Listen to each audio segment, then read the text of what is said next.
केलं. मुलांनो लक्ष द्या. आज आपण बघणार आहोत पेपर सेकंड त्यामधला दुसरा धडा इलेक्ट्रिक आयर्न म्हणजे विद्युत शेगडी किंवा विद्युत इस्त्री. शेगडी नव्हे, इस्त्री. इलेक्ट्रिक आयर्न हे इंग्लिशमध्ये नाव आहे, विद्युत इस्त्री मराठीत नाव आहे. तर यामध्ये की इलेक्ट्रिक आयनचे कार्यतत्व म्हणजेच काय की इलेक्ट्रिक आयन ही विजेच्या उष्णताजन्य परिणामावर कार्य करणारे उपकरण असून त्याचा आधुनिक राहणीमानात कपड्याच्या सुरकुत्या काढण्यासाठी किंवा घालवण्यासाठी मोठ्या प्रमाणात केला जातो. इलेक्ट्रिक आयन विविध प्रकारात उपलब्ध आहेत. लक्षात घ्या की जेव्हा आपण सप्लाय कॉर्डच्या साहाय्याने जेव्हा इस्त्रीला आपण सप्लाय देतो तेव्हा त्या कॉईलमधून विद्युत प्रवाह वाहतो. विद्युत प्रवाह वाहिल्यामुळे ही जी कॉईल आहे ती नायक्रोम धातूपासून बनलेली असल्यामुळे ती प्रवाहाला खूप विरोध करते. विरोध केल्यामुळे ती कॉईल तापते आणि तापल्यानंतर त्याच्या बाजूला जे खालच्या बाजूला जी सपाट भाग असतो त्याला उष्णता मिळते आणि ती उष्णता या कपड्यावर जेव्हा आपण इस्त्री फिरवतो तेव्हा ती कपड्याला लागते आणि त्यामध्ये ज्या सुरकुत्या असतात त्या निघून जातात किंवा घालवल्या जातात. त्यामुळे आपला जो पोशाख आहे तो अगदी सुशोभित आणि छान नीटनेटका दिसतो. यासाठी इस्त्रीचा वापर किंवा इस्त्री करण्याची दुकानं खूप वाढत चाललेली आहे. कारण सध्याच्या जमान्यामध्ये कुठलाही मुलगा किंवा मुलगी बिन इस्त्रीच्या कपड्याने कधीही दिसणार नाही. तर त्याची जी आपण ओळख करून घेतलेली आहे. इलेक्ट्रिकचे जे सुरुवातीला जे प्रकार होते पहिले म्हणजे अगदी कोळशाच्या इस्त्रीच्या अगोदर सुद्धा जी खेड्यातली लोक आहेत ती काय करायची, व्यवस्थित घड्या घालायची आणि आपल्या गादीखाली ठेवून द्यायची. गादीवर जेव्हा वजन पडत असेल झोपताना वगैरे तेव्हा त्यामधल्या सुरकुत्या निघून जात होत्या. त्यानंतर काही ठिकाणी या गडव्यामध्ये किंवा या गडव्यात म्हणूया त्याला आपण, गडव्यामध्ये पाणी गरम करून किंवा त्यामध्ये पेटते कोळसे टाकून त्या तांब्याच्या गडव्यामधून किंवा फुलपात्रामधून त्या कपड्यावर इस्त्रीसारखा फिरवून सुरकुत्या काढल्या जात होत्या. त्यानंतर आली कोळशावर चालणारी इस्त्री. हा जो कोळसा आहे तो पेटता कोळसा त्या इस्त्रीमध्ये टाकून त्याची उष्णता इस्त्रीच्या खालच्या बाजूला सोल प्लेटला लागून इस्त्री करण्याचे बरेच वर्ष चालू होते. त्यानंतर इलेक्ट्रिसिटी आली.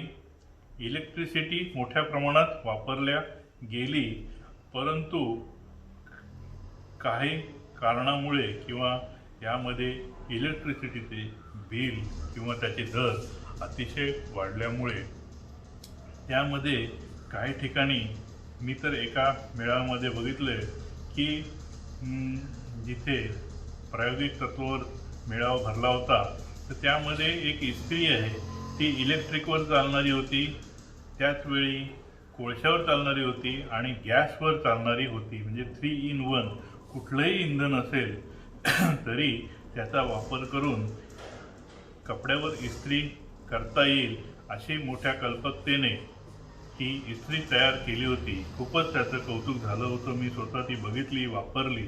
ती अतिशय कार्यक्षमतेने काम करत होती तिन्ही इंधनावर आणि त्यामुळे त्या इस्त्रीला त्या मेळाव्यामध्ये पहिलं बक्षीस मिळालेलं होतं.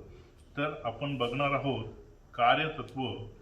इलेक्ट्रिक आयन ही विजेच्या उष्णताजन्य परिणामावर कार्य करते. म्हणजे विद्युत ऊर्जेचे रूपांतर उष्णता ऊर्जेत करण्याचे कार्य हे इलेक्ट्रिक इस्त्री करते.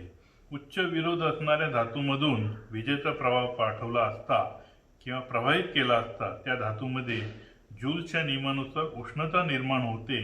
निर्माण होणारी उष्णता पुढील सूत्राने काढता येते.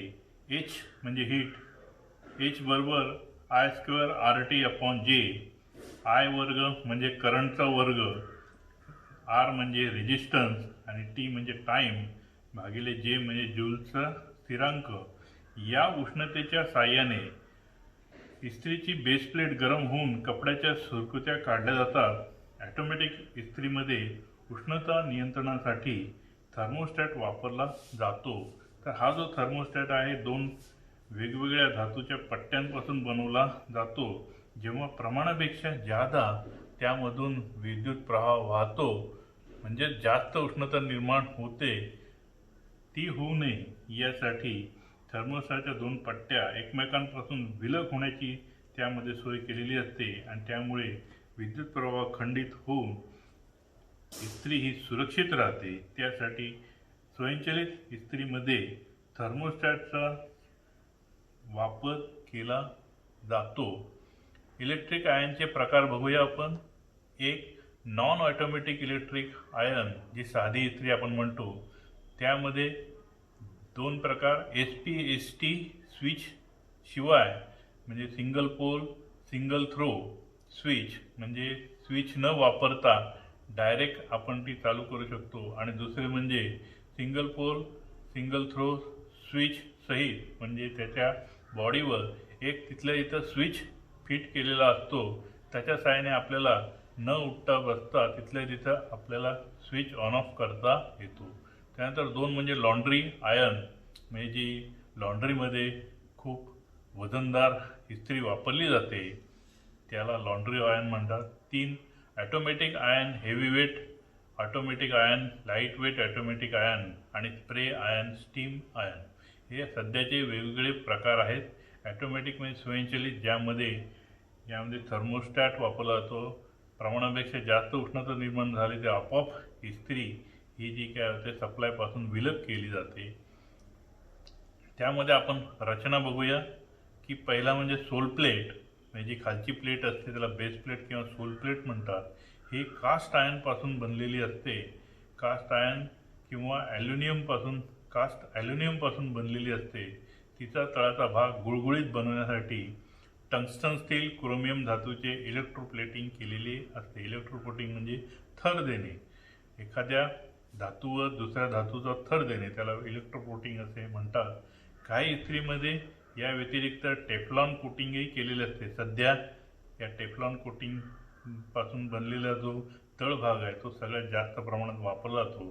त्यामुळे इस्त्रीच्या सोल प्लेटला कपडे चिकटले जात नाही. सगळ्यात मोठा फायदा टेफ्लॉन कोटिंगचा. हल्ली सर्व इलेक्ट्रिकच्या इस्त्रीमध्ये टेफ्लॉन कोटिंगच वापरली जाते. त्यानंतर दुसरा भाग महत्त्वाचा म्हणजे स्टड. सोल प्लेटवरील इस्त्रीमधील प्रेशर प्लेट व कव्हर प्लेट जोडण्यासाठी स्टडचा उपयोग केला जातो. स्टड प्रामुख्याने साध्या इस्त्रीमध्ये वापरतात. स्टड म्हणजे मधला जो सर्व भाग एका ठिकाणी स्थिर राहण्यासाठी जो नटबोल्टसारखा भाग असतो त्याला स्टड म्हणतात. त्यानंतर हिटिंग इलिमेंट, सगळ्यात महत्त्वाचं म्हणजे हिटिंग इलिमेंट. सध्या इलेक्ट्रिक इस्त्रीमध्ये flat ribbon nichrome heating element वापरतात. म्हणजे यामध्ये नायक्रोम या धातूचं आवरण हे चपट्या रिबिनच्या आकाराच्या कॉईलवर गुंडाळलेलं असतं किंवा ठेवलेलं असतं, म्हणून त्याला flat ribbon nichrome heating element असं म्हणतात.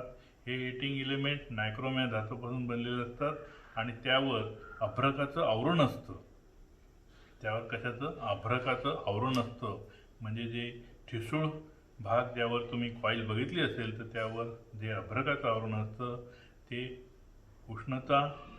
उष्णतेला मदत करणारं परंतु विद्युत विरोधीत असते. म्हणजे त्यामध्ये आपण हात जरी लावला चालू असताना तरी आपल्याला विद्युत धक्का बसत नाही. म्हणजे विद्युतचं अवाहक परंतु उष्णतेचं वाहक हे अभ्रक आहे आणि त्यामुळे त्याचा पापुद्रा त्या हिटिंग इलिमेंटवर चढवलेला असतो. हे हिटिंग इलिमेंट बनवताना अभ्रकाच्या पट्टीवर फ्लॅट रिबन नायक्रोमचे इलिमेंट बसवतात आणि त्याच्या दोन्ही बाजूवर अभ्रकाचे आच्छादन रिव्हेट केलेले असते. अभ्रक म्हणजे इंग्लिशमध्ये त्याला मायका म्हणतात. हे उष्णतेचे सुवाहक व विजेचे अवाहक असल्याने अभ्रकाचा वापर करतात. त्यामुळे हिटिंग इलिमेंटमुळे तयार होणारी उष्णता पूर्णपणे बेस प्लेटला मिळते आणि जास्तीत जास्त कार्यक्षमतेने आपण उष्णता वापरू शकतो. परंतु विजेचा प्रवाह बाहेर येण्यास प्रतिबंध होतो. म्हणजे हे विजेचे अवाहक आहे परंतु उष्णतेचे सुवाहक आहे. ॲटोमॅटिक इस्त्रीमध्ये टॅब्युलर टाईप हिटिंग एलिमेंट बसवलेले असते. ते बसवण्यासाठी वरील भागात यू आकाराची खास बनवलेली असते. ती ॲटोमॅटिकमध्ये जी टॅब्युलर टाईप हिटिंग एलिमेंट म्हणजे त्या चपट्या पोकळी नळीमध्ये हिटिंग एलिमेंट टाकून त्यामध्ये इन्सुलेटेड पावडर टाकलेली असते आणि ती यू आकाराची खास असते त्यामध्ये बसवलेली असते. टेब्युलेटर हिटिंग एलिमेंटमध्ये ॲल्युमिनियमच्या नळीमध्ये बघा त्या नळीमध्ये नायक्रोमची कॉईल एक समान ताणून बसून सभोवताली मॅग्नीज डायऑक्साईडची पावडर प्रेशर फिलिंग मशीनच्या साहाय्याने भरून ट्यूबच्या टोकाच्या बाजूस पॉर्सुलेन बीड्समध्ये टर्मिनल सील केलेली असतात. म्हणजे आतमध्ये हिटिंग एलिमेंट चालू असताना किंवा इस्त्री चालू असताना त्याचा स्पर्श ॲल्युमिनियमच्या बॉडीला किंवा नळीला होऊ नये यासाठी मॅग्नीज डायऑक्साईडची पावडर इन्सुलेटेड म्हणून त्यामध्ये टाकलेली असते आणि ती सीलबंद केलेली असते आणि त्यामधून हिटिंग एलिमेंटची 2 टोके बाहेर काढलेली असतात. त्यानंतर 4 ॲस्बेस्टॉस शीट. ॲस्बेस्टॉस शीट हे उष्णतेचे व विजेचे अवाहक असते. हे हिटिंग एलिमेंट व प्रेशर प्लेट यांच्यामध्ये बसवतात. ॲस्बेस्टॉस हे उष्णतेचे आणि विजेचे अवाहक म्हणजे दोन्ही बरोबर दोन्ही याचे अवाहक आहे. हे हिटिंग एलिमेंट व प्रेशर प्लेट यांच्यामध्ये बसवतात. त्यामुळे हिटिंग एलिमेंटमध्ये तयार होणारी उष्णता वरच्या बाजूला किंवा टॉप कव्हरकडे जात नाही व टॉप कव्हर गरम होत नाही. सर्व निर्माण झालेली उष्णता या बेस प्लेटला किंवा प्रेशर प्लेट बेस प्लेटला मिळते आणि त्यामुळे हे जे ॲस्बेस्टॉस शीट आहे ते प्रत्येक ठिकाणी महत्त्वाचं कार्य करते. त्यानंतर प्रेशर प्लेट किंवा वेट प्लेट. प्रेशर प्लेट ही कास्ट आयर्नपासून बनवली असते व हिचा पृष्ठभाग सपाट बनवलेला असतो. ॲस्बेस्टॉस शीट व हिटिंग एलिमेंटवर सर्व ठिकाणी एका सारख्या प्रमाणात यांत्रिक दाब देण्यासाठी या प्रेशर प्लेटचा उपयोग प्रेशर म्हणजेच दाब या प्लेटचा उपयोग हिटिंग एलिमेंट व ॲस्बेस्टॉस शीट या सर्व ठिकाणी एकाच सारख्या प्रमाणात यांत्रिक दाब होण्यासाठी प्रेशर प्लेटची उपयोग होतो. म्हणजे थोडक्यात की हिटिंग एलिमेंट आणि ॲस्बेस्टॉस शीट हे एकमेकांपासून सरकत नाही. एकमेकांवर प्रेशरनी एका जागी स्थिर ठेवण्यासाठी प्रेशर प्लेटचा वापर केला जातो. त्यानंतर थर्मोस्टॅट स्विच. ॲटोमॅटिक इस्त्रीमध्ये उष्णतेचे नियंत्रण करण्यासाठी थर्मोस्टॅट स्विच वापरतात. थर्मोस्टॅट स्विच हे नेहमी हिटिंग एलिमेंट व सप्लाय ऑफ फेज वायर यांच्या सिरीजमध्ये जोडलेले असतात. डायग्राममध्ये येईलच तुम्हाला बघा. म्हणजे सप्लाय कॉर्डच्या फेज वायर ही पहिले थर्मोस्टॅट स्विचला जोडून त्यानंतर ती हिटिंग एलिमेंटच्या सिरीजमध्ये जोडली जाते. थर्मोस्टॅट स्विचमध्ये 2 बायमेटल स्ट्रीपच्या साहाय्याने ॲटोमॅटिकरित्या विजेचा सप्लाय चालू किंवा बंद करून उष्णतेचे नियंत्रण केले जाते. वेगवेगळे तापमान नियंत्रित करण्यासाठी वेगवेगळ्या कप्प्यांसाठी ॲटोमॅटिक इस्त्रीमध्ये टेम्परेचर नॉब बसवलेला असतो. म्हणजे आपल्या जसं आपला कपडा असेल त्यानुसार तो नॉब सेट करावा आणि व त्यानुसार आपण इस्त्री अगदी सहजतेने करू शकतो. 7वा भाग जो आहे कव्हर प्लेट. इस्त्रीमधील heating element asbestos sheet pressure plate thermostat switch यांना आच्छादित करण्यासाठी तसेच त्याचं बाहेरच्या भागापासून संरक्षण होण्यासाठी या कव्हर प्लेटचा उपयोग केला जातो. ही प्लेट पोलादी पत्र्यापासून बनवलेली असते व कव्हर गंजू नये यासाठी व आकर्षकपणा वाढवा यासाठी क्रोमियम धातूचा थर त्यावर दिलेला असतो. कव्हर प्लेट स्टडच्या साहाय्याने सोल प्लेटला जोडलेली असते. 8 टर्मिनल हाऊसिंग. इलेक्ट्रिक इस्त्रीमधील हिटिंग एलिमेंटचे सप्लाय देण्यासाठी व तसेच सप्लाय कॉर्ड जोडण्यासाठी सर्किटमध्ये 2 पिन असून तळाच्या बाजूस हिटिंग एलिमेंट जोडण्यासाठी ब्रास टर्मिनल वापरलेले असतात. हे हाऊसिंग इन्सुलेट करण्यासाठी पॉर्सलिन म्हणजे चिनी मातीचे क्लिट इन्सुलेटरचा वापर केलेला असतो. हे टर्मिनल हाऊसिंग कव्हर प्लेटमध्ये जोडलेले असतात.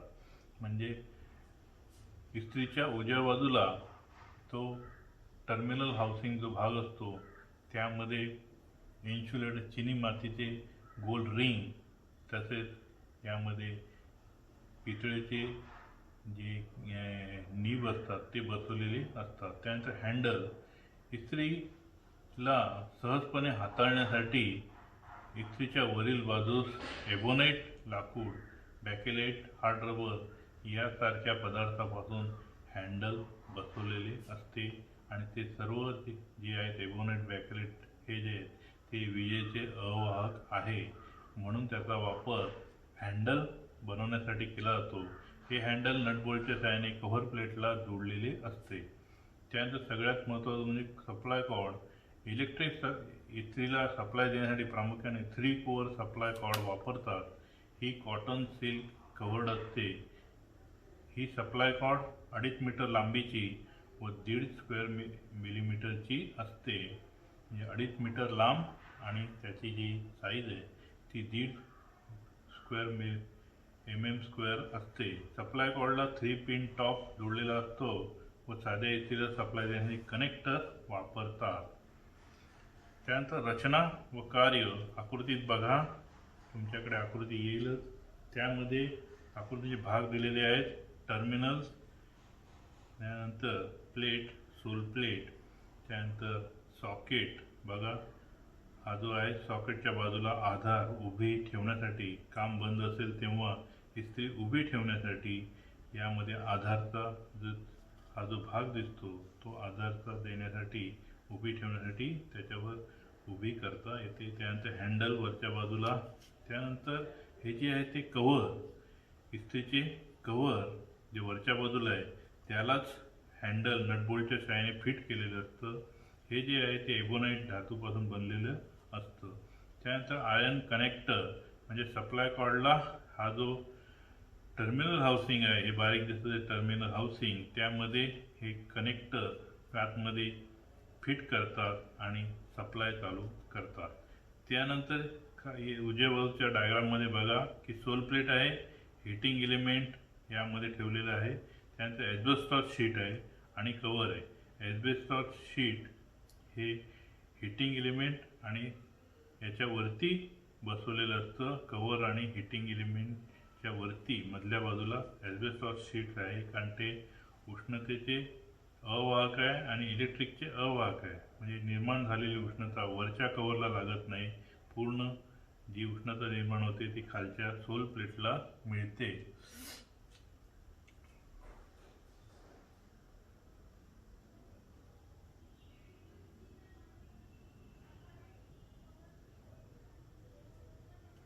कार्य बघा, जेव्हा आपणास इस्त्री गरम करायची असते तेव्हा स्विच ऑन करतात, विद्युत प्रवाह वाहून हिटिंग एलिमेंटमध्ये उष्णता निर्माण होते. ही तयार झालेली उष्णता बेस प्लेटमध्ये वाहून बेस प्लेट गरम होते. गरम बेस प्लेटमुळे आपल्याला इस्त्री करण्याचे कार्य साध्य होते. त्यानंतर जो आपण बघणार दुसरा प्रकार ॲटोमॅटिक आयर्न.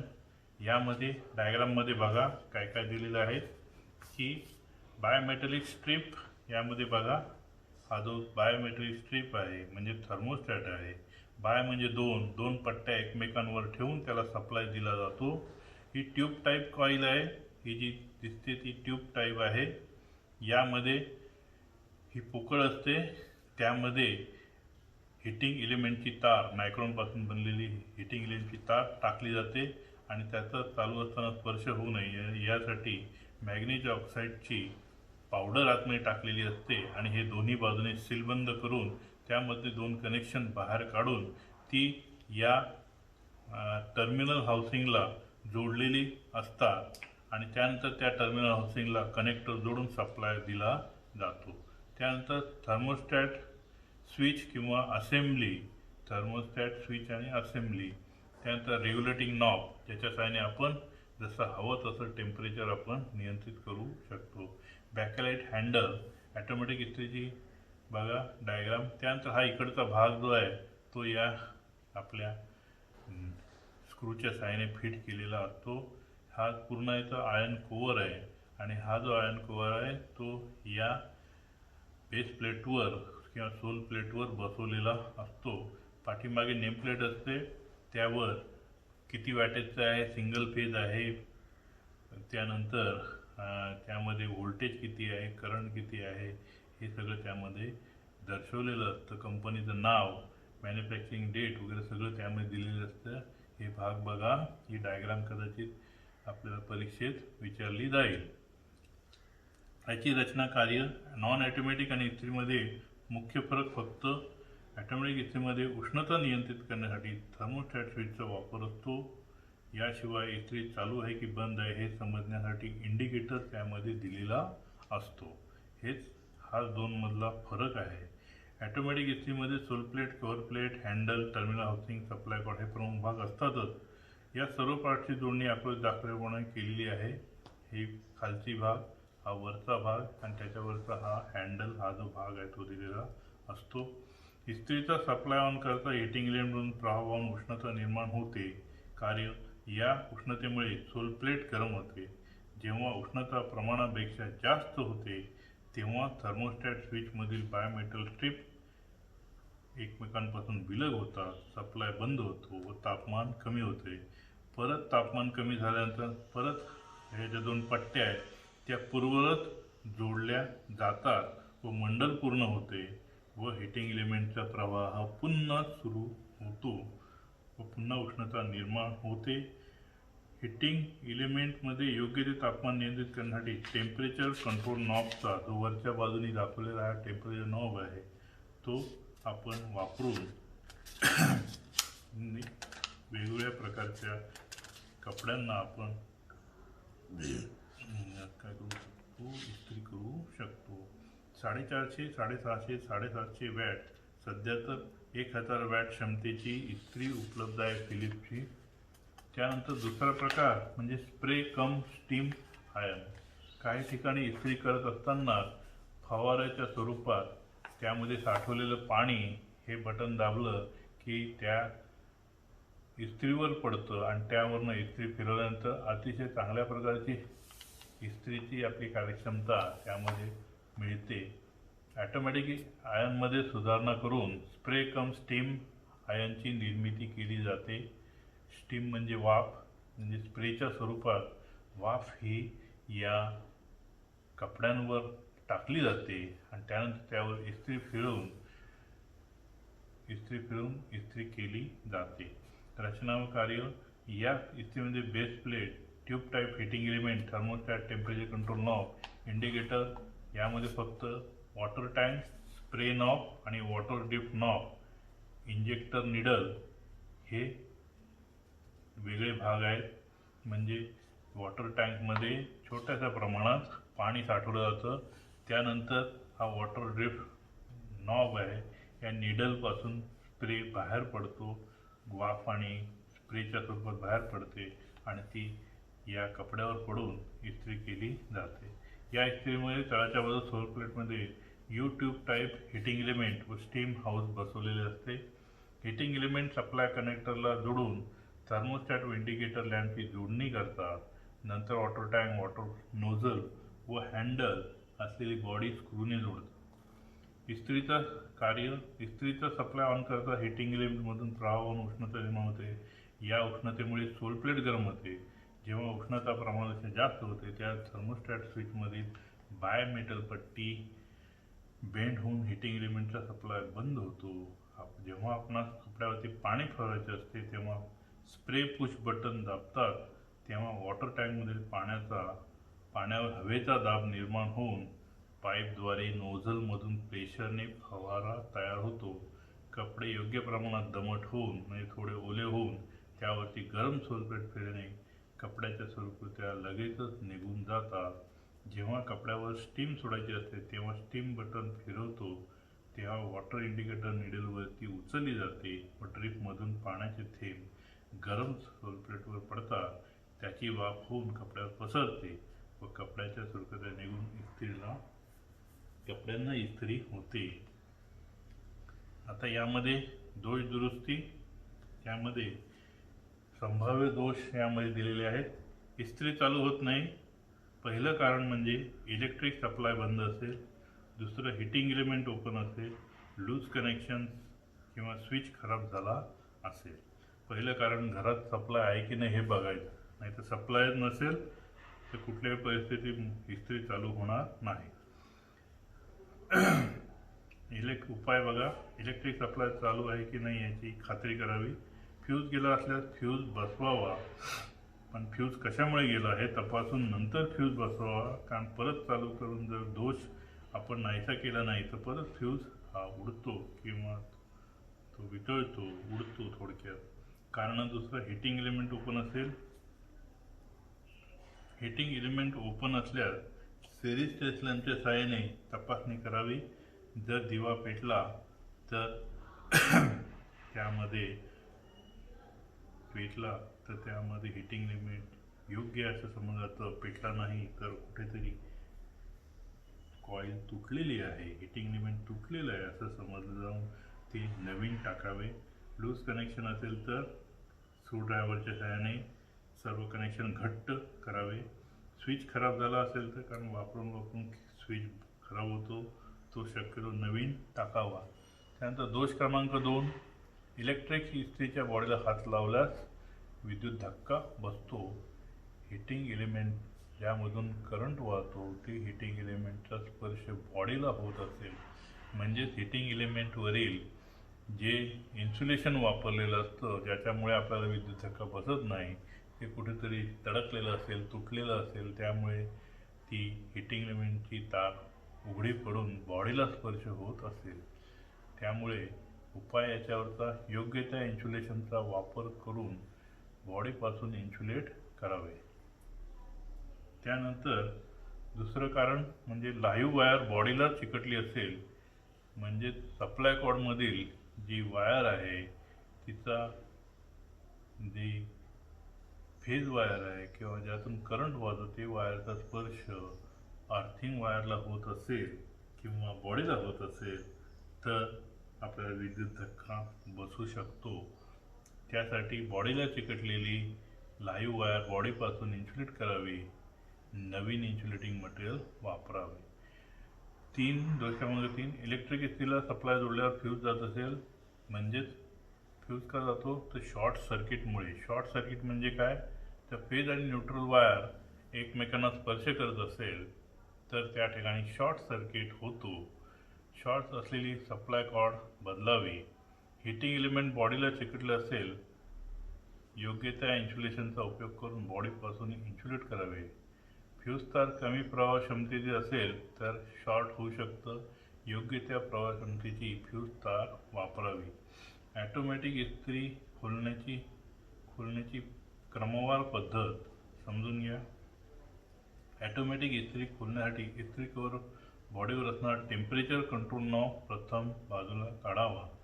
इस्त्रीच्या कव्हर प्लेटचे नट खोलून कव्हर प्लेट व हँडल स्वतंत्र करावेत. हिटिंग एलिमेंट व सप्लाय सॉकेट टर्मिनलला जोडलेली कनेक्शन वेगळी करावी. 4. थर्मोस्टॅट खोलून बाजूला काढावा. 5. प्रेशर प्लेटवरील नट खोलून pressure plate, asbestos sheet, heating element व बेस प्लेट वेगळे करावे. ज्याप्रमाणे इस्त्री आपण खोलली त्याच्या उलट दिशेने इस्त्री ही जोडावी व टेस्टिंग करावी.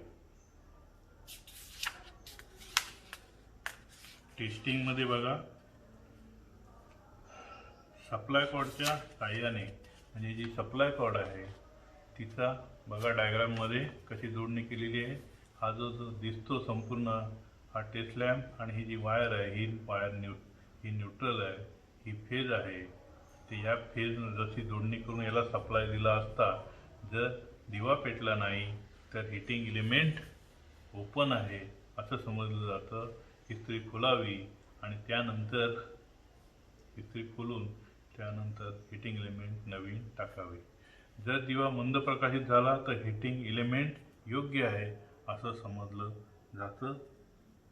त्यानंतर supply cord heating element short circuit test कशी घ्यावी तर तशीच टेस्ट घ्यायची आणि जर दिवा हा प्रखरतेने प्रकाशित झाला प्रमाणापेक्षा जादा नॉर्मलपेक्षा जादा प्रकाश द्यायला लागला तर हिटिंग एलिमेंट शॉर्ट आहे असं समजलं जातं आणि ते नवीन टाकावं. मंद असेल तर हिटिंग एलिमेंट शॉर्ट नाही असं समजलं जातं. त्यानंतर अर्थदोष यामध्ये बघा की फेज वायर या टर्मिनल हाऊसिंगमध्ये जोडावी आणि न्यूट्रल वायर ही बॉडीला जोडावी. जर दिवा प्रकाशला तर बॉडी शॉर्ट आहे किंवा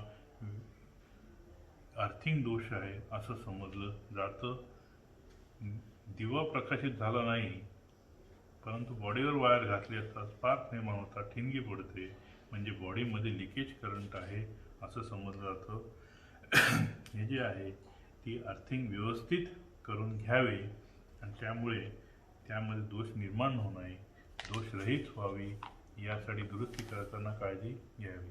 दक्षता इस्त्री वापरताना कोणती दक्षता घ्यावी? इस्त्रीची महत्त्वाची म्हणजे बेस प्लेट नेहमी स्वच्छ ठेवावी.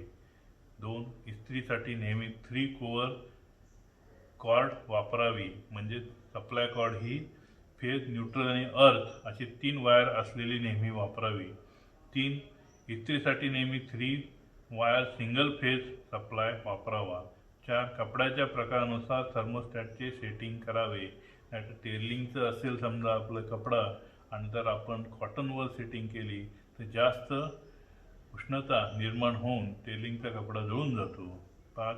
इस्त्रीवर द्रव पदार्थ पडू देऊ नये किंवा सांडू देऊ नये, शॉर्ट सर्किट लगेच होतं.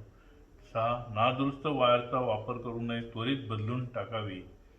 7. गरम इस्त्रीला वायर चिकटणार नाही चालू असताना याची काळजी घ्यावी, कारण उष्णता मिळून ती जळून जाते. 8. इस्त्री गरम असताना त्यावर वायर गुंडाळू नये, म्हणजे काहीकांना सवय असते की इस्त्री झाली की त्याला वायर गुंडाळून ठेवावी, पण ती जर दुर्लक्ष केलं तर वायर काय होते, वितळून जाते आणि पुढे वापरताना प्रॉब्लेम हा येतो.